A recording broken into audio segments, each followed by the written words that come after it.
Many of your stamp sets come with coordinating dies, and of course you can use them with those stamps. But today I'm showing you two ways to use these coordinating dies without the stamp sets. One in a more traditional way and the other in a non-traditional way. I'm creating with some new products from Catherine Pooler's release, April Showers Bring, so let's get creating and get started. I'm Verity and welcome to my YouTube channel Pretty Little Button, where I make paper crafting tutorials for the everyday crafter. So for this card I am using the A Little Drizzle slimline paper pack from Catherine Pooler Designs. This is part of the April Showers Bring release, which is released on the 14th of April. I'm using this pattern paper pack for my colour inspiration for today. So all of Catherine Pooler's paper packs do have a list of inks that they coordinate with her inks, and I selected a few of these.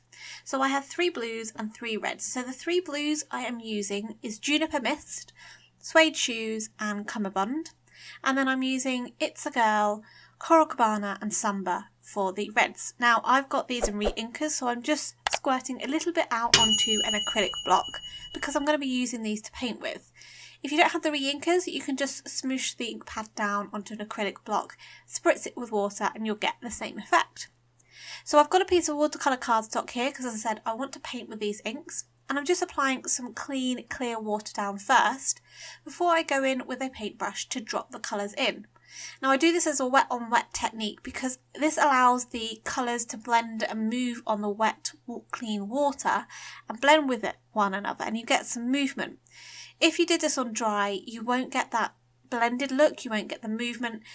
It gives you a different look and it depends on the texture you want. And I wanted a much more softer blended look. So I've done the reds at the top and then I've dropped in the blues at the bottom. And doing this made me fall in love with Cummerbund even more. I absolutely love that lovely soft blue from Cummerbund. It was gorgeous. I do try and keep most of the blues and the reds separate, but I do one where I mix some of the reds and the some of the reds and the blues together, and I get a beautiful sort of almost purpley colour in between. And this is where I decided to create a slightly different card with these colour combinations using the coordinating dies later, because they're not the traditional colours for, say, raindrops. So once I'd created the panels, I did about 3 different panels and they're dry. I'm going to use some coordinating dies to die cut from them. So these dies are the coordinating dies for the Pitter Patter stamp set. So you can get these separately, you don't have to buy the stamp set. And these are varying sizes of raindrops because the Pitter Patter stamp set has a lot of raindrop stamps in it. I could cut these and stamp onto them, but I'm not going to. I'm just going to die cut them, and I'm going to die cut out of the different varying card panels that I've created. So I get a lot of raindrops of varying sizes. Some of them are blue, some of them are red, and some of them have that beautiful purple mix in between where the Juniper Mist mixed with some of the reds. And because of those colour combinations, I thought, and these raindrops could look like petals, why not create a really funky, bold card with a flower on the front of them? And they're it's quite a quirky flower because I didn't cut all of the petals out the same size. I did varying sizes so I could get a bit more interest to it. But because it was quite a funky flower, I thought, why not pair it with a really bold pattern paper? So this pattern paper here is from that Little Drizzle slimline pattern paper pack. It's got a really bold black and white pattern to it, and I thought the flower really pops off that card, and it helps anchor the flower down at the same time. However, I feel like it needed something to tie in with the colour of the flower, so I added a very thin strip of card down the edge, and I just coloured this with a bit of ink from Samba, just smooshed that down the card strip, and that just ties in the bold pattern paper with the flower. So I used a variety of different depths of dimension to layer all the petals up onto the card base, and when I was happy with that, I then adhered it all down. Now, for the flower centre, I just used a Nuvo drop, this is in buttermilk, to add the flower centre, the yellow centre, to create. So this is the card that I created with the raindrops in a more traditional sense.